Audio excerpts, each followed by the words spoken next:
Eu não vou me alongar muito hoje, penso eu. Quando eu falo isso é perigoso. Mas eu tenho uma palavra muito poderosa para dividir. Olhe para o seu irmão e fala para ele assim: vai doer só um pouquinho.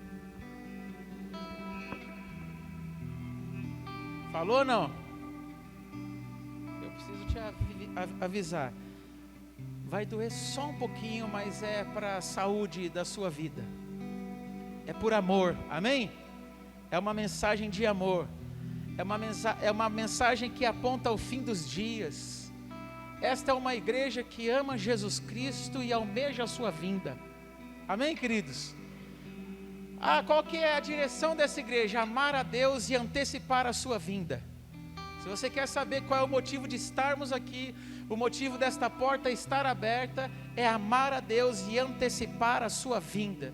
O que vocês esperam como igreja? Que Jesus volte. Amém, queridos? O que vocês esperam com essa igreja? Você que está nos conhecendo agora pela primeira vez aí, nos visitando.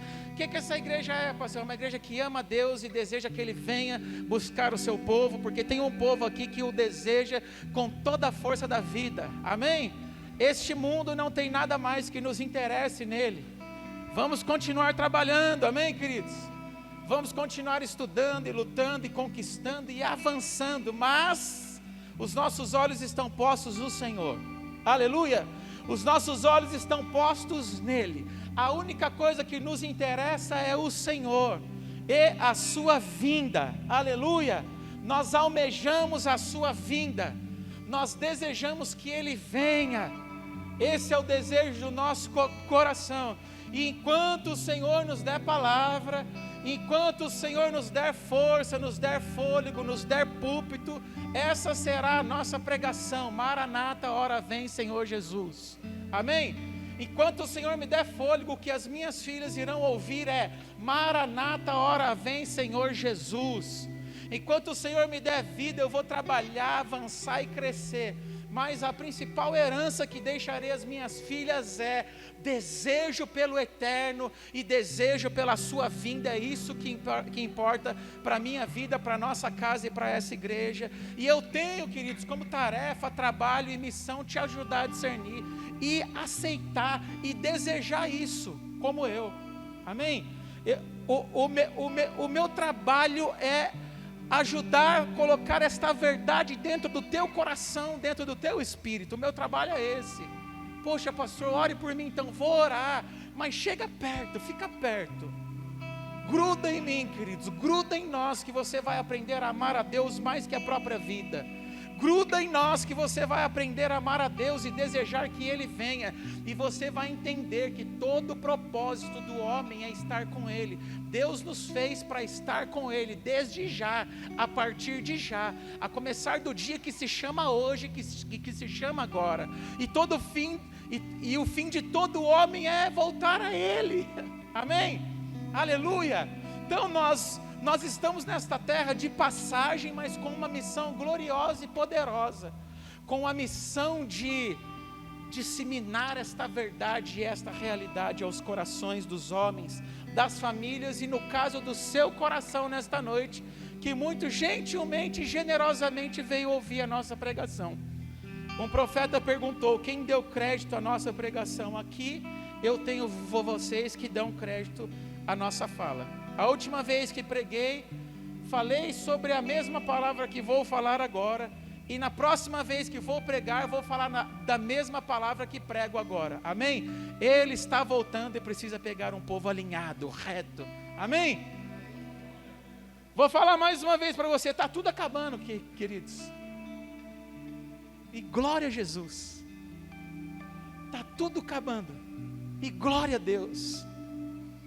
Meu coração está numa ardente expectativa de me encontrar com Ele nos ares. E eu quero que o seu coração se encha dessa realidade. Amém? Então nós lutamos hoje contra um mundo materialista, né? E infelizmente em horas, em momentos, contra também uma igreja materialista. Uma igreja que ela está aqui, ó. Somente aqui, nesse plano. E nossa missão é te colocar em outro plano. É mostrar para você que existe um plano superior e é esse que importa. Aleluia! Glória a Deus! Então esta palavra hoje vem trazer para você, para nós, um pouco mais de alinhamento. Estamos vivendo dias gloriosos, poderosos. Vou repetir para você o que disse em doses homeopáticas, tenho dito em doses homeopáticas, né? Esse será um ano intenso. Você vai correr menos, mas aquilo que você fizer vai ser intenso. Vai ter um poder sobrenatural. Quer saber se você vai estar no rumo certo este ano? Você vai correr um pouco menos. Quer saber se você vai estar no rumo errado esse ano? Você vai correr muito. Você vai correr desenfreadamente. Você vai ficar no ritmo que o mundo está. Frenético, desgovernado, buscando mestres para os seus próprios interesses. Então, acalma o seu coração e o seu espírito. Uma palavra de correção, de alinhamento para você. Nós temos, eu coloquei um texto aqui, um tema, meio esquisito, mas vou falar com vocês, porque em família nós podemos falar qualquer coisa, né? Eu coloquei o tema aqui, o tema que eu escrevi para mim aqui é seu grande amor, vírgula, mas sem poesia. Nós precisamos com urgência ressignificar o amor. E muitas das vezes, na maioria esmagadora das vezes, não há poesia. Amor é posição, é decisão. Mas o tema do vídeo para o YouTube, eu gostaria que fosse falando mais sério ainda. Beleza? Nós temos um Deus tão maravilhoso, que vive provando seus filhos. O nosso Deus, Ele nos ama tanto, mais tanto, que por isso Ele te prova. Que por isso Ele nos prova. Que por isso Ele vive medindo os nossos passos. Ele vive medindo as nossas palavras. Por isso Ele vive colocando situações e circunstâncias para provar o coração. Ele vive provando os filhos para ver o que tem a receber, o que pode receber dos filhos. Se você é pai, você está entendendo com facilidade o que eu estou dizendo. Ele vive provando os filhos para ver o que pode comer deles. Deixa eu ver o que eu tiro do meu filho agora. Deixa eu ver o que eu aproveito do meu filho agora. Você que é pai entende mais fácil um pouco isso. Você que é filho com mais dificuldade. Mas em algum momento você vai entender isso. Ele nos prova para ver o que pode desfrutar de nós. Ou desfrutar conosco. Para ver se Ele tem condição de dividir suas grandezas conosco. É mais ou menos assim, Ele olha para o Alan e fala, deixa eu ver o que eu posso comer do Alan agora. Está falando aí, enche o peito para dizer que me espera, que me ama, etc e tal, deixa eu ver o que eu estou, qual é o fruto que eu como dele então. Deixa eu só pedir para você, repetir mais uma vez, isso é chatão, não gosto não, mas é necessário. Fala só mais uma vezinha para o irmão que está do teu lado aí, vai doer um pouquinho. Amém. Em Juízes capítulo 3, que nós já vamos ler, pode pôr aí, nos mostra uma realidade, esta realidade de um pai, um Deus, que prova os seus filhos, preparando para eles ambientes de avanço. A gente que acha que é luta por luta, nós é que achamos que é tribulação por tribulação, mas não é, é Deus criando ambientes para crescimento, e você sabe que crescer dói. Não estuda não para ver, não acorda cedo não dorme tarde não para ver se avança na terra, avança não avança. E já começo este sermão fazendo uma daquelas perguntas que chamo de capciosa. O que a guerra, o que a tribulação, o que a luta tem tirado de você nesses dias? Mas quando falo tirado, não é de subtrair, é tirado de você no sentido de essência, de coisas boas. O que os apertos têm tirado de você nesse tempo? Mas pergunto, já te esclarecendo algo. Foi o Senhor que deixou esta guerra para você. Foi o Senhor que deixou este ambiente para você. Qual pastor? Esse que você se encontra agora. E aí te dou poucos segundos para pensar qual é o ambiente que você está hoje. De qual guerra, de qual luta, de qual tribulação, de qual aperto.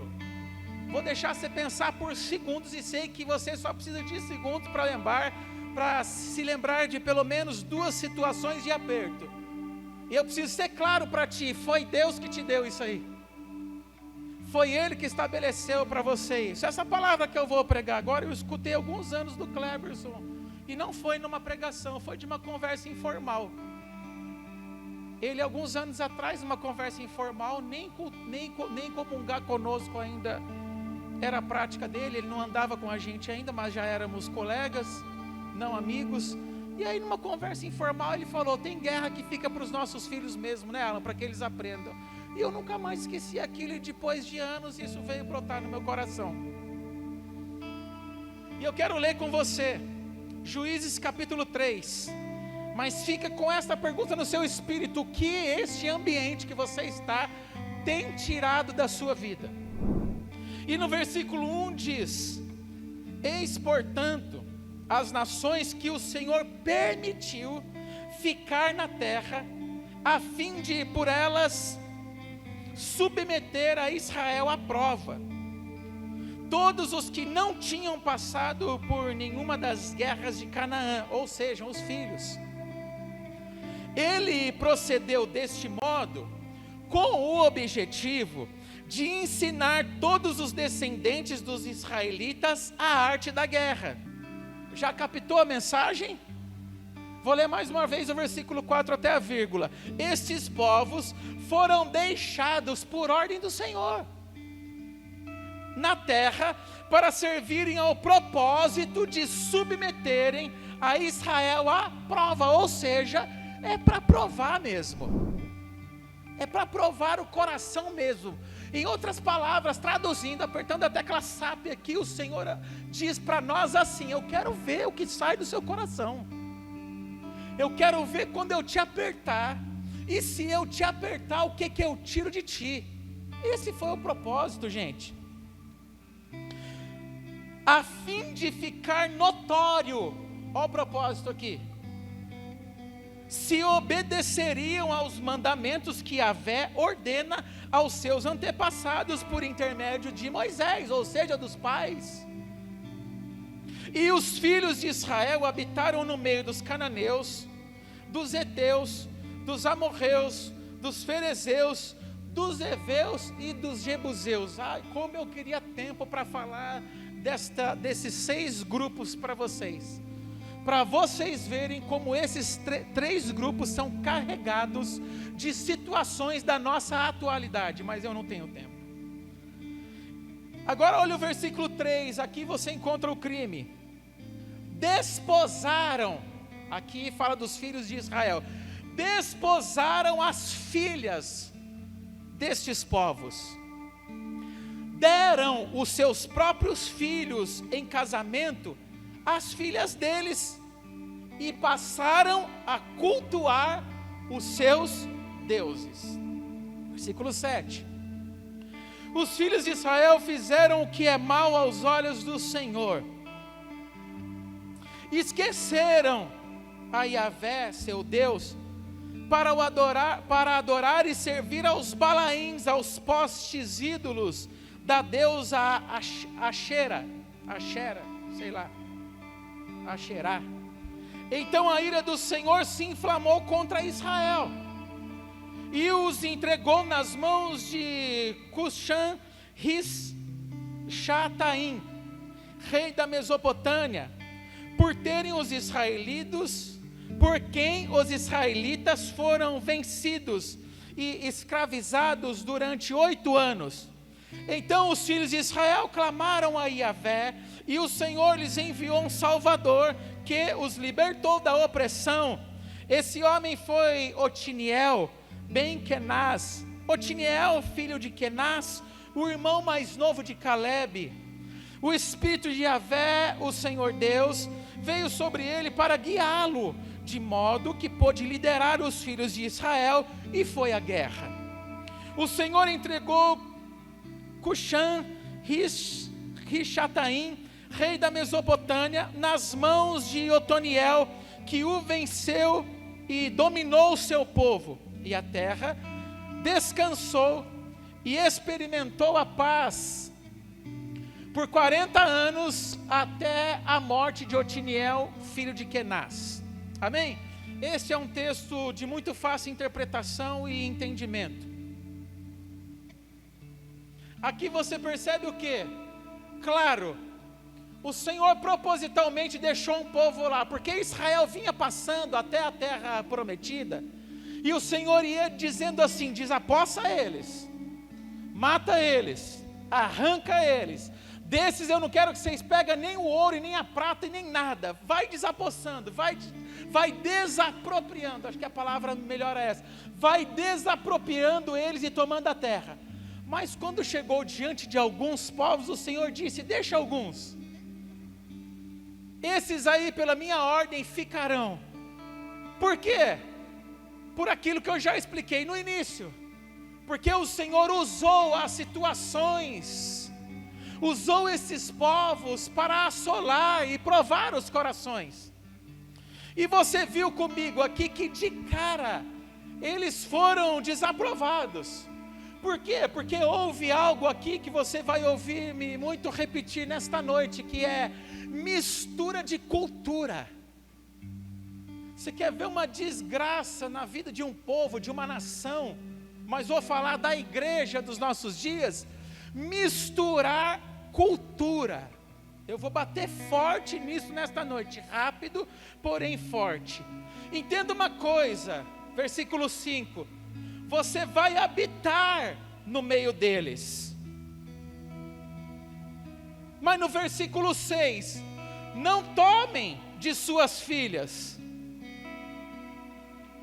E o versículo 6 nos instrui totalmente, nos mostra totalmente ao contrário. O texto diz assim: Odiquei, eles tomaram de suas filhas e deram dos seus filhos. Com isso aconteceu o quê? Misturou cultura. E isso não pode acontecer, não poderia ter acontecido, não pode e não vai poder jamais. Nem deem as vossas filhas. Prestem atenção, vocês estão sendo provados. Enquanto eu vou falando a história, você vai contextualizando, trazendo para você. Prestem atenção nas misturas, porque você só está sendo provado. O Espírito me perguntou, e aqui começa a doer. Preste atenção, não se distraia não. Suporte o calor, não desmaie. O Espírito me perguntou: há quantos anos você está sendo provado pelo mesmo povo? Começa a doer aqui. Há quantos anos você passa pela mesma prova? Há quantos anos você passa pela mesma luta? Essa foi a pergunta do Espírito para mim, mas a mim mesmo. Eu estou apenas reproduzindo para você. A exortação foi a mim. Quantos anos o mesmo povo te oprime? Era para oprimir os teus filhos, era para provar os teus filhos. Você não mais. Você passou pela guerra, você conhece guerra, você conhece luta, você conhece vitórias, você conhece derrotas, mas isto era para os teus filhos. Mas o povo que era para provar os teus filhos ainda prova você. A luta que já não era para você mais estar nela, você ainda está nela. A luta que só era para ter ficado na história, ainda se trata de uma realidade em sua vida. E a pergunta do Espírito para mim foi: até quando, Alan? Por que sou provado pelo mesmo povo ainda? Se me permite, eu falarei no plural. Porque somos provados pelos mesmos povos ainda, quando já deveria ser apenas uma história. Quando sou provado pelos mesmos povos? Quando eu misturo. Quando eu não dou conta de habitar neste mundo sem me corromper, sem me contaminar. A oração sacerdotal de Jesus foi: Pai, eu não peço que os tire do mundo, mas que os livre do mal. Ou seja, nós vamos viver aqui, mas não pode misturar. Vai doer um pouquinho. Olham para você, olham para nós. Quer ver uma coisa triste? Vou dizer para você uma coisa triste. Olham para nós e não nos diferenciam do mundo. Isso não é triste? A melhor expressão, pastor Wagner, é essa: misericórdia. Olham para nós, mas não há diferença.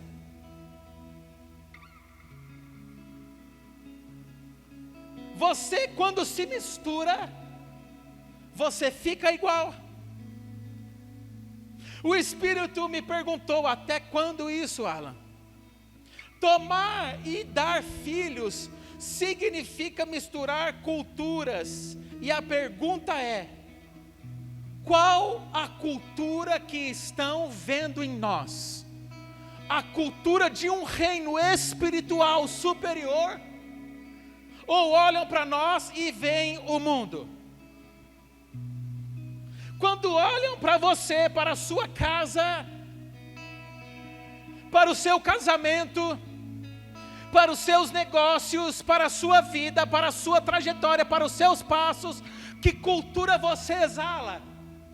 A que deveríamos mostrar é uma cultura de reino.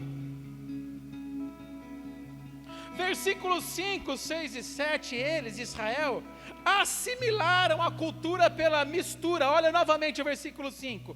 E os filhos de Israel habitaram no meio dos cananeus, até aqui sem crise. Habitaram no meio dos heteus, dos amorreus, dos ferezeus, dos heveus, jebuseus. Beleza, porque foi Deus que deixou eles ali. O problema é, desposaram de suas filhas. O problema é, entregaram os seus filhos. Isso aqui é uma palavra forte também aos pais, e essa igreja sabe que eu gosto muito de conversar com o pai, é bem sério. É da minha cultura conversar com pais de maneira bem séria. Eu gosto de falar grosso com o pai. Ao que você tem entregado os teus filhos? Porque eu vou dizer uma coisa para você, querido pai, querida mãe, é você quem entrega os filhos. Ao que você tem entregado? Pergunta para as minhas filhas aqui, eu tenho 3. Pergunta a ela que chatão que eu sou. Mas pergunta para elas a convicção que eu tenho de a quem eu as entrego. Eu as entrego a Deus, e eu só entregarei a minha casa a Deus. A minha esposa e as minhas filhas só serão entregues a Deus e para ninguém mais. Eu, como dizia o meu pai, eu reproduzo essa fala do meu pai e da minha mãe, eu não tenho filhos para calamidade, eu não tenho família para calamidade, mas eu tenho primeiro uma consciência, sou eu quem entrego, sou chato mesmo. Ah, mas já tem 30 anos, eu sou o pai dessa garota com 30 anos, ela tem pai, eu estou vivo, cara, e eu vou entregar ela ao Senhor. Na minha casa todo mundo sabe que não tem opção não ser levado ao Senhor. A Bíblia de Gênesis, Apocalipse vai ensinar que os pais é que determinam o rumo dos filhos. Vai doer, gente, vai doer, mas é por amor.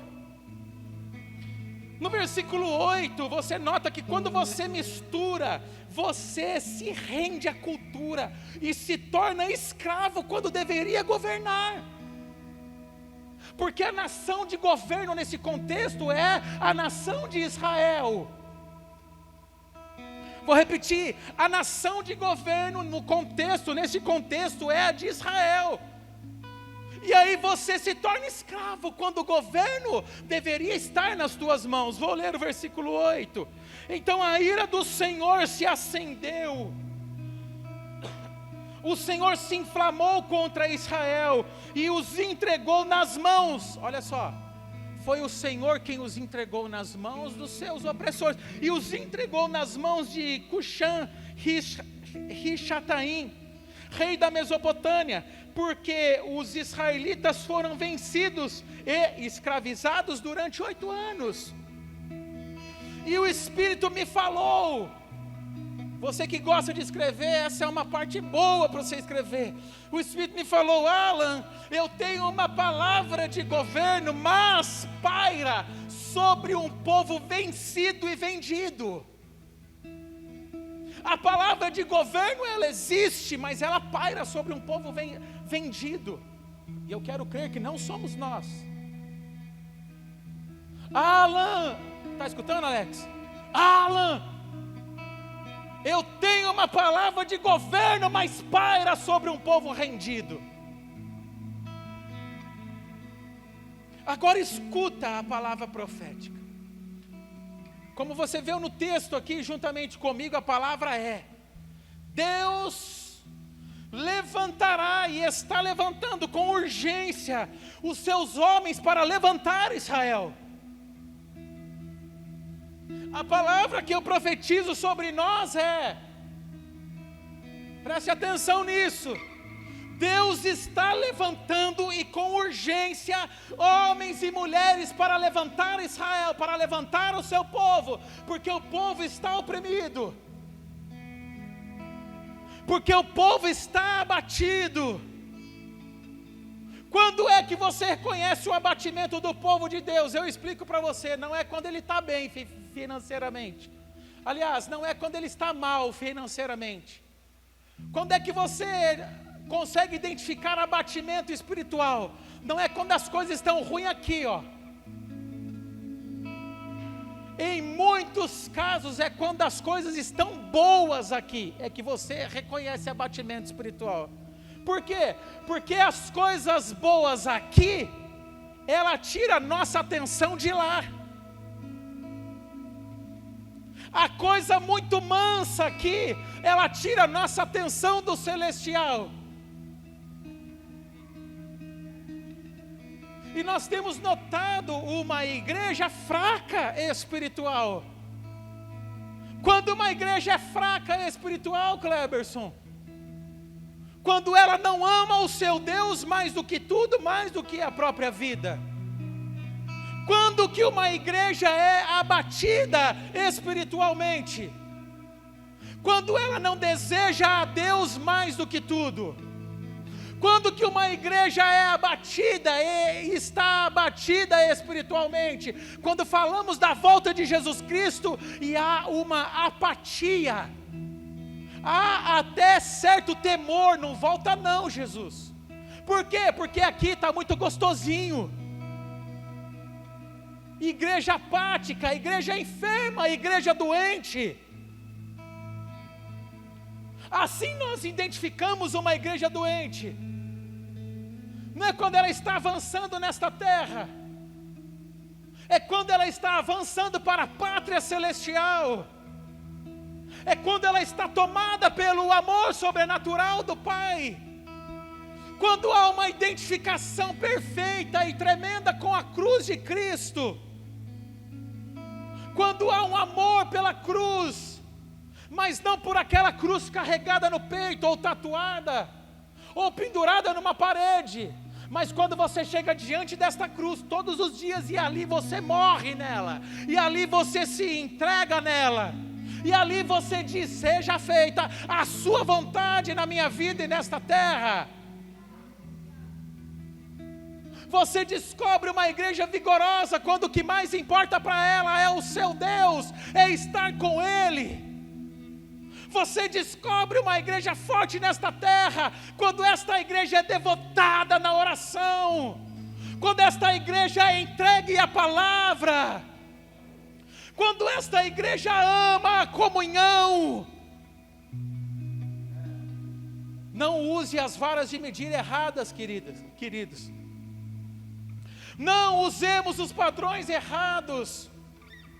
Cuidado, porque o avançar aqui nem sempre é avançar lá.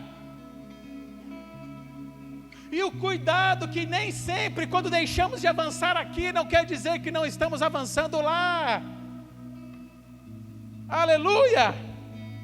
Deus levantará com urgência homens para levantar a Israel, e eu quero crer com toda a força aqui, eu estou falando a este povo que o Senhor está levantando para levantar a Israel. Quando eu falo Israel, eu falo da nossa parentela, eu falo da sociedade, da cidade, do bairro, do trabalho que temos, amém, queridos? Foi do meio do povo que Deus levantou um homem. Ele não virá de fora. O socorro não vem de fora. O socorro está dentro. E se você está aqui nesta noite me ouvindo, você poderia ter faltado hoje. Mas se você está aqui, eu profetizo esta palavra sobre a sua vida, que Deus derrame sobre você a unção para levantar e tirar o povo do opróbrio, que o Senhor levante a sua casa para tirar a muitos do opróbrio, porque muitos estão no opróbrio, e espero estar falando com aqueles que Deus levantará para levantar. Deus levanta Otiniel, irmão de Calebe, seu nome significa leão de Deus. Otiniel, aquele homem que Deus tirou do meio do povo, significa leão de Deus. E que o Senhor faça repousar sobre nós a unção do leão. Aleluia! Mas como se levantaram? Você percebeu comigo no texto? Eu vou te ajudar a clarificar. Como se levantaram? Por meio de julgamento. O Senhor os julgou. Espera aí.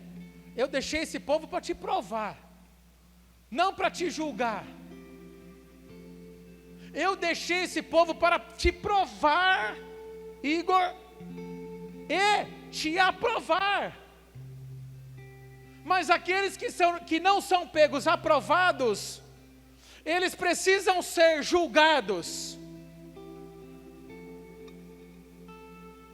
Como é que o Senhor levanta um homem? Julgando ele. Queridos, a terra está sobre um pesado julgamento, ela só não está vendo. Queridos, o mundo está num pesado julgamento, ele só não está vendo. Por meio de julgamento, Deus olha só o versículo 8 outra vez. Então a ira do Senhor se inflamou contra Israel e os entregou. Então você percebe que o nosso Deus, Ele paira no nosso meio. Você percebe que o nosso Deus, Ele paira no meio da nossa casa, da nossa caminhada, da nossa trajetória, e Ele observa. E Ele prova. E Ele apura os homens. No mais alto e denso fogo. E Ele fica observando os corações, Pai. Ele fica observando os corações dos homens, Karina. E Ele fala, deixa eu ver o que eu arranco daí. Deixa eu ver o que eu tiro do Igor. Deixa eu ver o que eu tiro do Tiago. Deixa eu ver o que eu tiro com o André, o único com ar-condicionado ali fora. Deixa eu ver o que eu tiro do Vanderlei. Deixa eu ver o que eu tiro desses homens. E o que ele espera, sabe o que é? Aprovar. Eu quero aprovar você, Alex. Por isso eu deixei os heteus, os jebuseus, os cananeus, porque eu quero te aprovar, Alex. Esta é a palavra do céu. Mas quando ele não aprova, ele julga, João. Quando ele não aprova, ele mesmo entrega nas mãos dos inimigos. Quando ele não aprova, ele mesmo entrega e os abate. Por que ele faz isso, pastor? Porque Ele nos ama, Fernando. Porque Ele tem riquezas insondáveis, Fernando, nas regiões celestiais. Mas nós temos aprendido que o que Ele tem de insondável, Ele não entrega para qualquer um. Ele entrega para homens apurados. Ele entrega para homens e mulheres aprovados. Isso aí é chimarrão ou tererê, meu jovem? É quente? Traz um friozinho para nós. Você toma um friozinho, não? Sol quente? Poxa, aquele friozinho é bom, nós mistura com suco, soda. Traz um tererê para nós tomar friozinho. Nesse calor. Ele quer nos aprovar. Aleluia. Como fazer levantar um homem, julgando, separando? O Senhor separa este homem do meio do tumulto. Quem lê entenda, quem lê entenda. O Senhor separa este homem do meio do tumulto para liderar. Deus está nos tirando nesses dias do tumulto para liderar. Por isso que você vai precisar brecar um pouquinho. Quem lê, entenda. Vontade de falar uns negócios, mas não posso, porque ainda é mistério. O Senhor tira você do tumulto para te... Como é que é aquela palavra que usa no meio lá, pai? Não. Para te provar, para te melhorar, para te calibrar.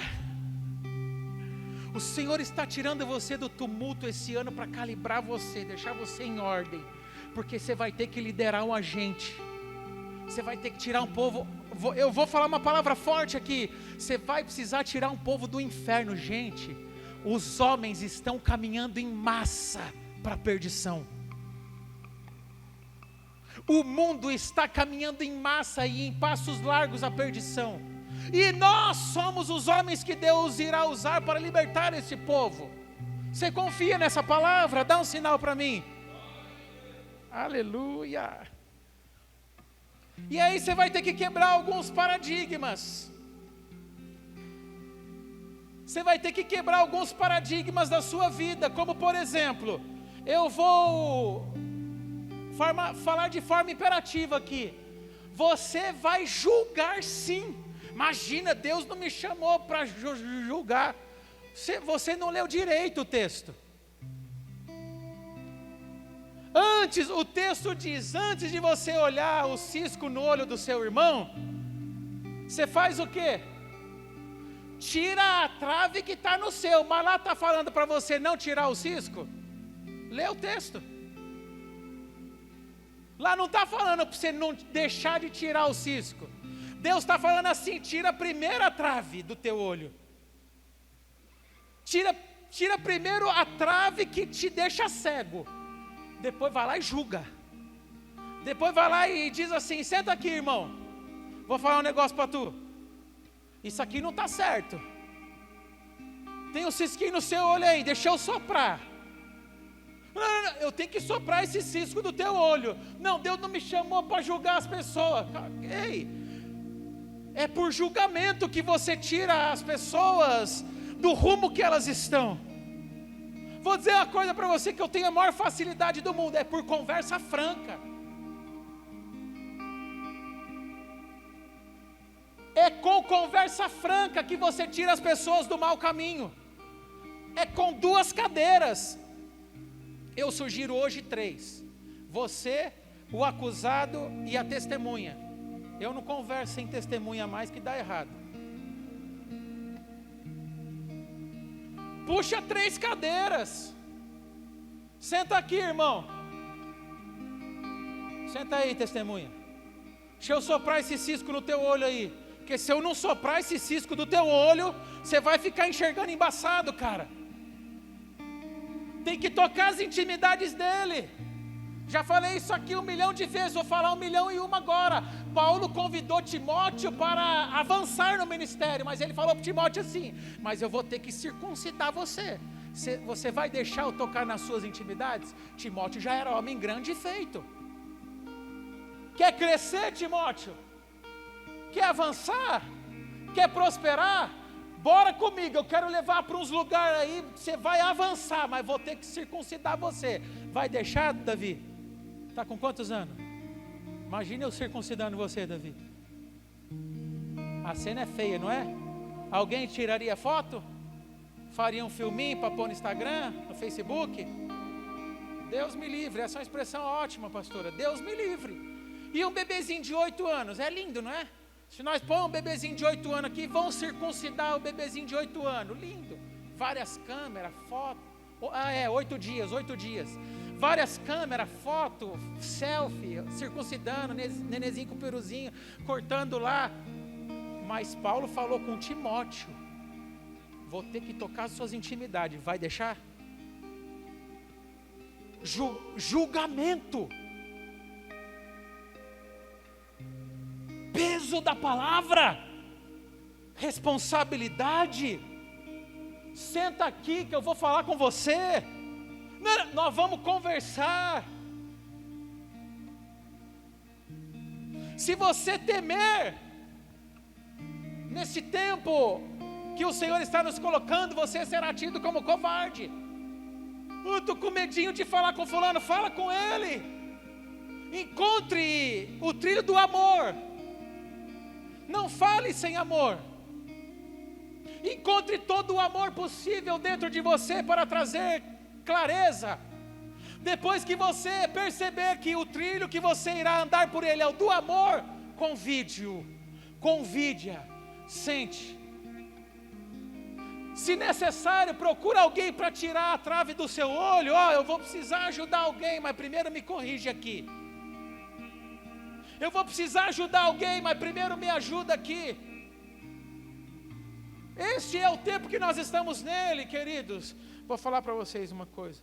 Você vai entender esta palavra, este sermão, com muita facilidade, se você colocar no trilho de que Jesus está vindo buscar a sua igreja.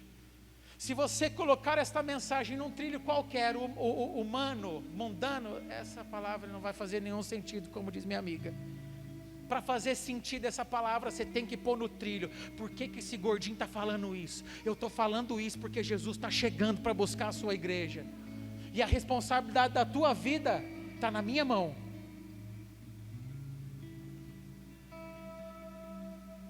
Deus não me escolheu para fingir que não viu. Deus não nos escolheu para fingir que não ouviu. Deus não nos escolheu para fazer vista grossa. Versículo 9, vamos ler. Então os filhos de Israel clamaram a Yahvé, o Senhor. Então os filhos de Israel clamaram a Yahvé, e o Senhor lhes enviou o libertador, que os livrou da opressão. Este homem foi Otiniel. Pelo clamor, Deus julgou primeiro um homem. E eu quero dizer para você, há um clamor. Há homens e mulheres que clamam. Oração da hora nona. Segunda a sexta, nós iniciamos aqui das 3 às 6 da tarde, nós estamos orando. Terça-feira nós estamos orando com o grupo. Quarta-feira estamos orando. Quinta-feira nas casas nós estamos orando. Sexta-feira nas casas estamos orando. Vigílias nós estamos orando. Cultos nós estamos orando. Pelo clamor, há um clamor, e precisa fluir um clamor, precisa ser ouvido um clamor de dentro de você. E eu tenho convicção no meu coração e no meu espírito que o tempo que nós estamos é o tempo poderoso de que Deus pegou o clamor e disse: vou levantar homens cheios do Espírito. Eu tenho convicção de que o tempo que nós estamos é um tempo poderoso, que Deus está tomando homens pelo Espírito. Queridos, Otiniel não surgiu do nada. A libertação, dona Cida, surgiu do clamor. Otiniel não veio do além. Otiniel não veio de uma cidade ou de um povo distinto. Ele estava ali no meio. Por isso não espere de fora o que já está dentro. Mas precisa ser ouvido e ecoado um clamor pelo Espírito. Aleluia! Foi também julgado e entregue por Deus. Otiniel também foi julgado. Por quê, pastor? Porque ele estava no meio do povo. E segundo o profeta Isaías, capítulo 24, versículo 2 e 3, diz que o que acontece ao povo, acontece aos sacerdotes. Ou você acha que você está numa roubada sozinho? Ou você acha que eu entro em roubada sozinho? Não é eu, somos nós. Estamos. A sua guerra é a minha. A salvação é individual, não é individual. Como é que vai fazer para arrancar a mão e largar para trás? Você entrou aqui nesta noite só com a cabeça e o pé? Não entrou o seu corpo todo? Dá uma olhada em você, seus dedos não estão aí? Suas pernas não estão aí? Seu tronco não está aí? Seu cabelo não está aí? A salvação nunca foi individual. É o corpo que entrará, é que adentrará os céus. Por isso, nós precisamos nos tornar cada vez mais responsáveis uns pelos outros. Por isso, esse clamor precisa ecoar cada dia mais, queridos. Depois de apurado, Otiniel foi julgado. Otiniel foi apurado. Ele foi sacado. Ele foi tirado do meio do povo. Depois de apurado, queridos, o que aconteceu? Diz o texto que o Espírito de Deus veio sobre ele. Vamos ler, versículo 9. Então os filhos de Israel clamaram a Yahvé, e o Senhor lhes enviou um Salvador, que os libertou da opressão. Esse homem foi Otiniel, filho de Kenaz, o irmão mais novo de Caleb, versículo 10. E o Espírito de Yahvé, o Senhor Deus, veio sobre ele para guiá-lo. Há um espírito de direção sobre nós esses dias. Há um espírito de direção sobre o povo de Deus neste tempo. Porque se tem alguém que traz direção à terra, é a igreja. Eu já falei 1 milhão de vezes, mas me permitam 1.000.001 agora. A maior autoridade de um lugar não é o vereador, não é o prefeito, os secretários, não são os deputados federais, estaduais. O maior nível de autoridade de uma cidade é a igreja. É a igreja que tem a direção. É a igreja pelo seu clamor. E mais uma daquelas perguntas capciosas: se nós formos julgados agora, como foi Otiniel, que espírito virá sobre ti? Pense um segundo. Se você for julgado agora, se o Senhor passar a peneira aqui agora, que espírito poderá repousar sobre nós? O espírito para libertar? Vou falar uma frase pesada agora, tá? Que vocês não ficam tristes não. Os visitantes não chateiam não. Ou continuaremos debaixo da cultura inútil da mistura e da servidão. Vou repetir: se você for julgado agora, o que repousa sobre a tua vida? O que será visto em ti? O Espírito de Deus para governar ou o espírito inútil de mentiras? Note que o Senhor se irou no versículo 8. No versículo 8 diz: então a ira do Senhor se acendeu, mas o Senhor se irou com uma prova que Ele mesmo deixou. Volte para o versículo 1. Eis, portanto, as nações que o Senhor permitiu ficar. Então parece um negócio doido, né? O Senhor ficou bravo com o povo, porque o povo caiu na conversa de nações pagãs, mas nações que Ele deixou. Não parece contraditório? Já parou para pensar por que o Senhor se irou, se Ele mesmo que deixou? Ah, pastor, você já explicou, era para provar os filhos, né? Pois é, queridos, mas aí que está a questão. As nações antigas ainda estão provando os pais. Vou dizer uma coisa aqui para provavelmente 90% de vocês que me ouvem e 90% de vocês que estão me ouvindo pelo YouTube. Vou dar uma palavra aqui. 90% de nós que estamos aqui não era para estar passando o que ainda passa. Essa é uma dura informação. 90% de nós que estamos aqui não era para estar vivendo ainda algumas lutas. Essas lutas eram para os filhos. Era para provar seus filhos, não vocês.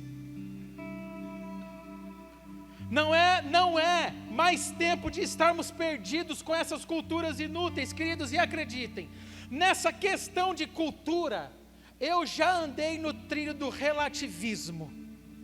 Não, pô, só um pouquinho. Você já ouviu só um pouquinho? Não. Nessa questão de cultura inútil, eu já andei no relativismo. É relativo. Você já ouviu a expressão, não é bem assim, pastor, você está muito radical. Não, você está muito tenso. Ou como diz minhas filhas, você está muito emocionado. Estou emocionado, cara. Relativismo é desgraça. Vou dizer para você, relativismo é câncer. Relativismo é doença. Relativismo tem matado a igreja. Nós não temos conserto com relativismo. Eu já sei, queridos, que não é bem assim, é meio lá e meio cá, eu já sei que isso não dá certo. Nós precisamos, vou dizer uma palavra que fere um pouco, nós precisamos ser radicais. Me considero um pouco radical, queridos.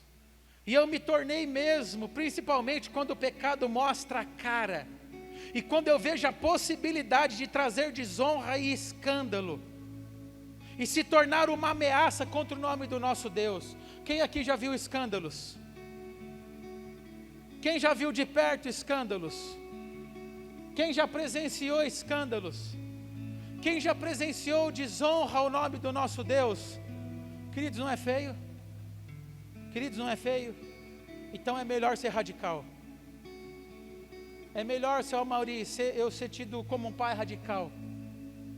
É melhor nós sermos tidos como homens radicais, mas continuar casado com a mulher do nosso amor por 20, 30, 40, 50 anos até que o Senhor nos leve. É melhor ser tido como radical. É melhor ser duro.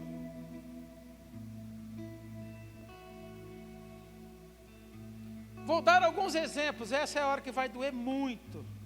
Dá uma respirada funda aí, faz assim, ó. Você vai precisar desse fôlego. Vou citar alguns exemplos. O Alex já está até, pode escorar, Alex, escora a cabeça que você vai tombar para trás.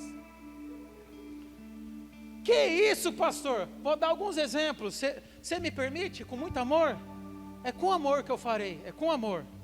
Vou dar alguns exemplos. É só um golinho, pastor. Só um golinho. Chimarrão pode, irmão.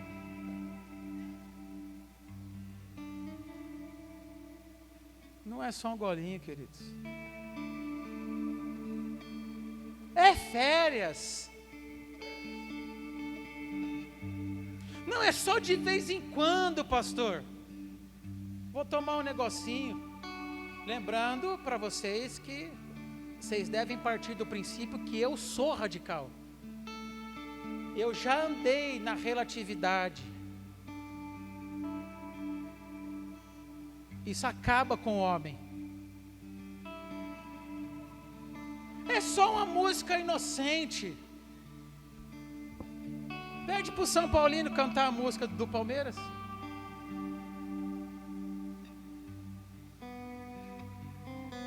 Pede para o palmeirense cantar a música do corintiano. Mas é só uma música inocente. É só uma amizade com a irmã. Homens casados, olhem para mim aqui na minha cara agora. Homem casado não tem amizade com irmã. Você ouviu? Homem casado não tem amizade com irmã. E você, irmã, que está me ouvindo, se o seu marido tem amizade com mulher, você fala para mim, que eu mesmo arranco ele dessa igreja. Acha que é piada, queridos, acha que é piada. Eu gosto assim, eu gosto quando acha que é piada. Você vê se eu não arranco com tripa e tudo. Homem casado não tem amizade com irmã. Você é radical, eu sou radical, queridos. Mas se o Senhor não voltar daqui 40 anos, eu quero que você me enxergue com a minha esposa.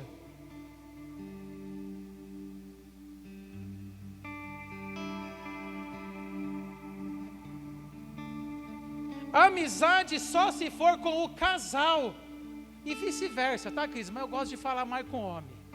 Não tem conversa com mulher. E vice-versa. Amizade só se for com o casal. Não, só esse mês eu não serei fiel ao Senhor. Nessa eu não vou entrar porque vocês já eram para ser mestres, mas se fazem indolentes. Cuidado com quem fala de alguém para você. essa pessoa vai falar de você para alguém. Quem fala de alguém para você, vai falar de você para alguém. Estou dando pequenos exemplos, queridos, que nós colocamos no trilho da... Não é bem assim. Não fale o que você não pode repetir. Se o que você está falando você não pode repetir, fica quieto. Quer ver umas bravas da atualidade dos nossos dias? Quer ver umas bravas? Eu sou a igreja, pastor. Você não é igreja, irmão. Você não é a igreja, você só é a igreja comigo. É isso aí, tem que mexer no couro mesmo, porque é para doer mesmo. Eu sou a igreja, você não é, você só é comigo. E eu com você, Rosa. Fora do corpo, eu vou falar uma frase pesada, dura, posso falar? Os irmãos que visitam, vocês perdoam eu? Vou falar uma frase dura. Fora do corpo, você só é uma pedra inútil, somada a outras pedras inúteis que só servem para criar piolho de cobra. Eu vou explicar isso na Bíblia. A Bíblia fala que nós somos pedras vivas, sim ou não? Pedras vivas para quê? Para composição, para formação de um corpo, sim ou não? Então você só é a pedra viva se você compõe um corpo. Nesse calor miserável, pastor, nesse calor miserável. Se você não compõe um corpo, você é uma pedra inútil. Quem aqui já comprou pedra numa construção e demorou para usar um pouco e teve que deixar na ponta do quintal alguns dias? Quem já? Depois de alguns dias, como é que estavam aquelas pedras inúteis sem ser utilizadas? Elas estavam como? Vamos aí, me ajuda aí, gente. Crescendo no mato. Você cavucava, saiu o quê? Piolho de cobra. Saiu o quê? Bicho. Aí você fazia o quê? Cobria com plástico. Já cobriu, Alex? Tá lá as pedras no canto do quintal, você cobria com plástico, colocava uns blocos em volta. Sabe por quê? Porque aquela pedra estava inútil. Pedra inútil só cria bicho. Você só é a igreja se comigo, se com o teu irmão, se nesse calor. Pedras vivas só se na composição do corpo, desta edificação espiritual. Eu vou pedir para você repetir um negocinho para o seu irmão, você repete só mais uma vez? Diga assim para o seu irmão, ele avisou que ia doer.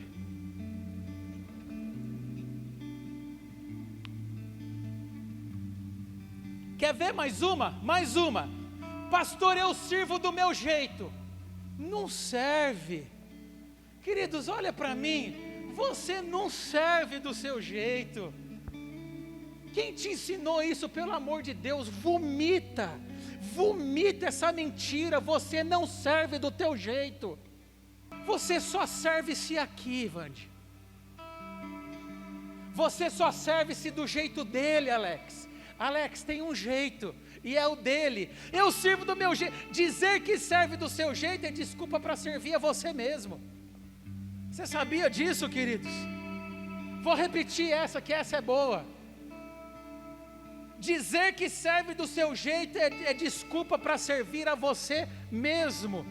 Existe um padrão, queridos. Queridos, olhem para mim. Existe um padrão para servir. Vai ler Timóteo, o que Timóteo fala? Vai ler Apocalipse, o que Apocalipse fala? Vai ler Êxodo, o que Êxodo fala? Vai ler Levítico. Lugar nenhum do mundo nós servimos do nosso jeito. Por que as coisas do Senhor é do nosso, ou pior, de qualquer jeito? Quem aqui usa uniforme para trabalhar? Uniforme? Usam uniforme? Por que vocês usam? Porque tem um padrão, certo ou não? Tem um padrão. Tem um padrão para servir, porque tem uma ordem. Lá naquela empresa que você serve com uniforme, eles estão dizendo assim para você: aqui não é de qualquer jeito. Aqui nós vamos diferenciar você dos outros. Aqui tem um padrão, aqui tem uma forma. Agora eu pergunto para os irmãos do uniforme: você desobedece? Quem desobedece, ergue a mão. Não tem um filho de Deus que desobedece.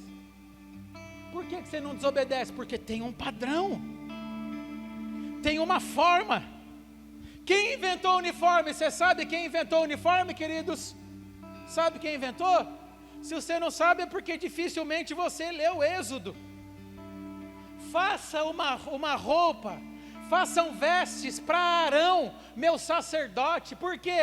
Porque Arão tem que ser diferente. Quando olharem para Arão, tem que ver ele um homem diferenciado, Cleberson.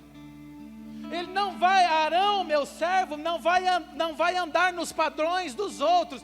Quando olharem para Arão, verão uma diferença. Ele tem que ser diferente. De longe você conhece um policial, sim ou não? Estou encerrando. De longe você conhece um bombeiro, sim ou não? De longe você conhece um gari, você conhece um advogado, um médico, sim ou não? Antigamente, de longe se conhecia um crente, sim ou não? Qual era o padrão do crente? 40 graus, como o crente estava. Como que ele estava? Bonito. Como que o crente estava? Bonito. Qual é o único povo da face da terra que é conhecido por ter roupa de ir para a igreja? Crente. 40 graus, pastor, que radical, mas isso não é novidade para ti mais. Como é que eram os crentes? Bíblia debaixo do braço, suando, batendo papo lá na rua. Você já viu irmãos de Deus é Amor batendo papo na rua? Aonde que os irmãos da Deus é Amor de 1000 anos atrás estão? Suando, com Bíblia debaixo de braço, e terno e gravata.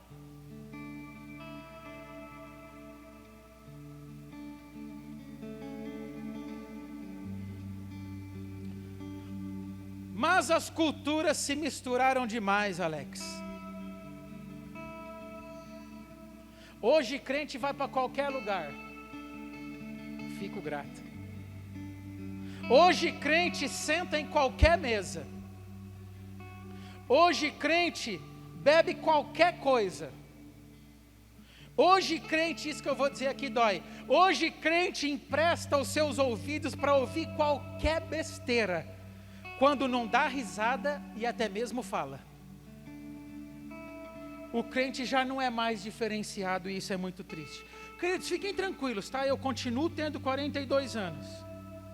Fiquem tranquilos, vocês não entraram numa máquina do tempo que transportou vocês há 40 anos atrás. Você está no ano de 2024 sim, pode se tocar, você está assim. Eu continuo com 42 anos, não estou com 80 não. A minha pregação que é de 2000 anos atrás, é a mesminha e não vai mudar jamais. Mas fiquem em paz. Aí vem a turma do nada a ver e diz, mas Jesus e seus discípulos andavam entre os pecadores sim.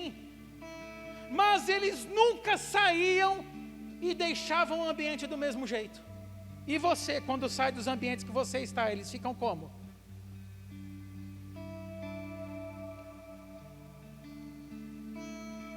Pessoas eram sempre transformadas. Você é uruguaio, mano? É o quê? Bolívia?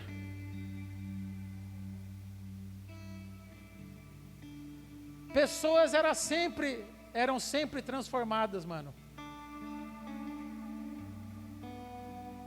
Os crentes mudavam o ambiente.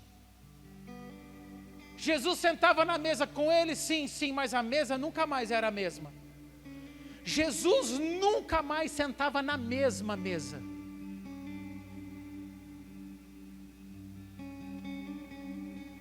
Nunca mais sentava na mesma mesa. Eles nunca se misturavam a ponto de assimilar a cultura alheia. Eles sentavam, mas nunca assimilavam a cultura alheia. Eles estavam na mesa dos pecadores, mas a fala que era direcionada a eles era, 2 pontos. A tua fala é diferente. Hoje uma tropa de crente e uma tropa de mundano numa mesma mesa, eles entendiam que basta um pouquinho de fermento para levedar toda a massa. Os homens de trás, eles sabiam que um pouquinho de fermento é o que bastava. Eles sabiam, pô pastor, mas você não acha que é muito radicalismo? Às vezes é um negocinho de nada assim, mas eles sabiam que basta uma mosquinha para azedar um perfume inteiro, segundo a Bíblia. Eles sabiam disso. Mas homens que faziam a diferença. Sabe qual a religião que mais cresce no mundo? Eu não vou citar não, que eu não vou dar moral para eles. Mas a religião que mais cresce no mundo, sabe por que eles crescem?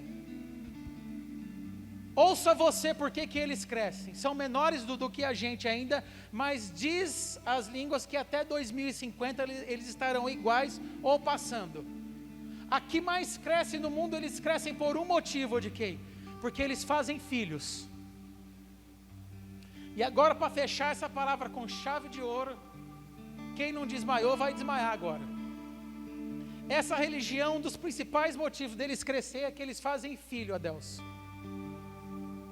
Mas queridos, a pergunta que eu faço para nós é: fazer filho é a garantia de fazer a religião crescer? Para eles é. Porque quando eles se dobram para orar, sabe o que os filhos fazem? Os filhos dobram juntos e não tem opção. Cara, eu acho isso, se você me permite, não vou falar o nome deles não, que vai pro ar isso aqui. Eu acho isso um absurdo de tremendo. O cara faz filho, sabedor de que o filho dele vai assimilar e receber a religião dele, e ele não tem dúvida disso.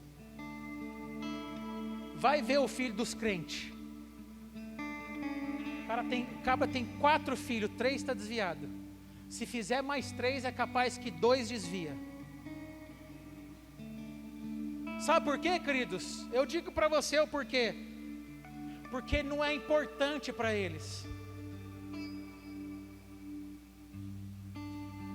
Os filhos não conseguem hoje, nos nossos dias, ver a importância nos pais.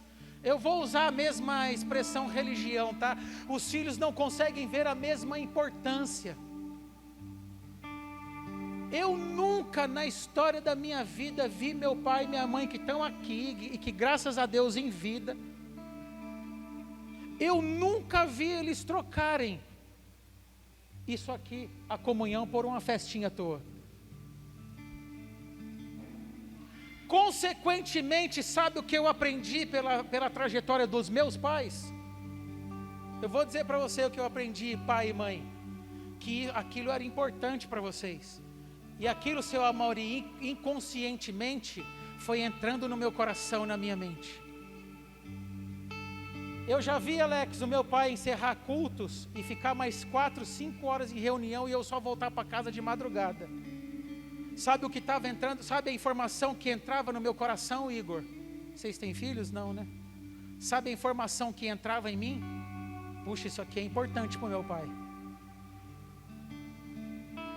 Nunca vi os meus pais marcarem viagens, excepcionalmente aqui e ali, que não pudessem honrar depois com seus compromissos. Sabe o que isso gerou neles? Sabe o que essa postura deles gerou?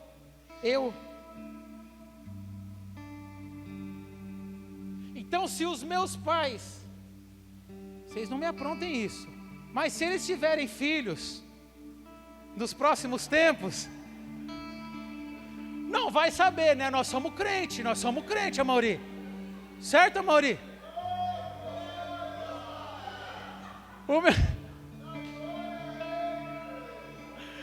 O meu pai está dizendo ali que ele é um homem de fé.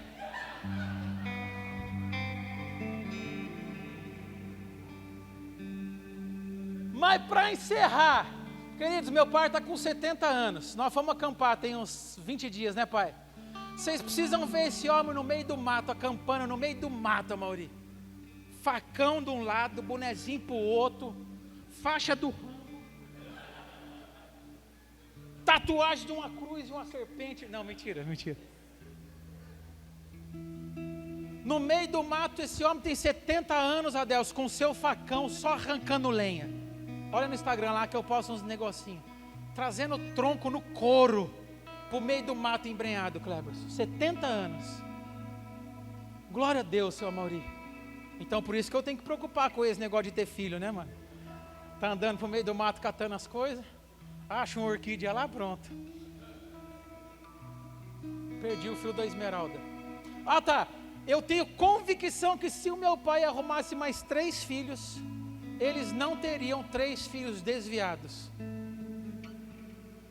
E é essa mesma convicção que essa religião que eu estou me segurando para não citar o nome delas, é a convicção que eles têm. Porque eles mostram para o filho deles com procedimentos o que é importante. Os filhos observam na vida do pai, isso aí para o meu pai é importante. Por que meu pai não abre mão? Porque é importante.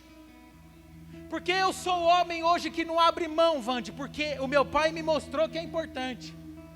Por que das 3 filhas que eu tenho, as 3 já entendem que é importante para a vida delas? Porque eu mostro que é importante. O pastor não sai, saio. O pastor não viaja, viajo. O pastor não passeio. Mas eu tenho responsabilidade e compromisso, minha gente. Eu preciso mostrar isso para elas. Se o Senhor me buscar amanhã e oxalá Ele me busque, eu sei quem é que minhas filhas estão entregando para Deus nesse caso. Amanhã, quando chegar a hora do meu pai, eu sei, Tiago, que alça que eu vou segurar aqui, de alguém que deixou algo importante para mim, seu Amauri. Eu sei a alça que eu vou segurar aqui, Amauri. Eu sei o peso que vai segurar a alça aqui. Eu sei o peso que vai ter a alça aqui, cara. E eu sei que o meu pai já é um homem tranquilo hoje, porque essa essência já está no coração de todos os filhos.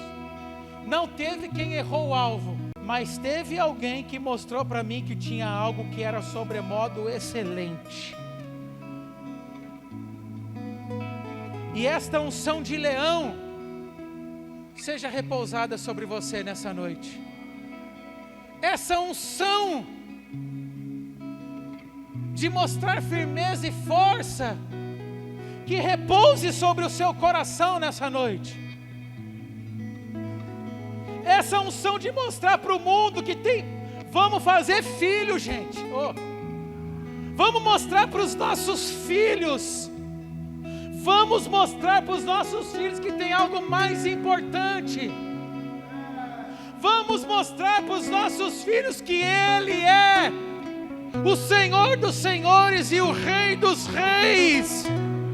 E como é que eu mostro isso, pastor? Eu mostro por procedimento e não por conversa fiada. Se gerarmos filhos, que venhamos gerar com a convicção que estarão conosco nos altares, porque Deus não nos deu filhos para calamidade. Os nossos filhos não errarão o alvo. A sua família não vai errar o alvo, ela irá acertar o alvo. E por isso eu declaro a unção de Otiniel nesta noite. Você está sendo provado hoje. Você está sendo provado agora. E que o Espírito Santo de Deus te tome. No nome do Senhor Jesus, se coloque em pé. Aleluia, amém. Graças a Deus.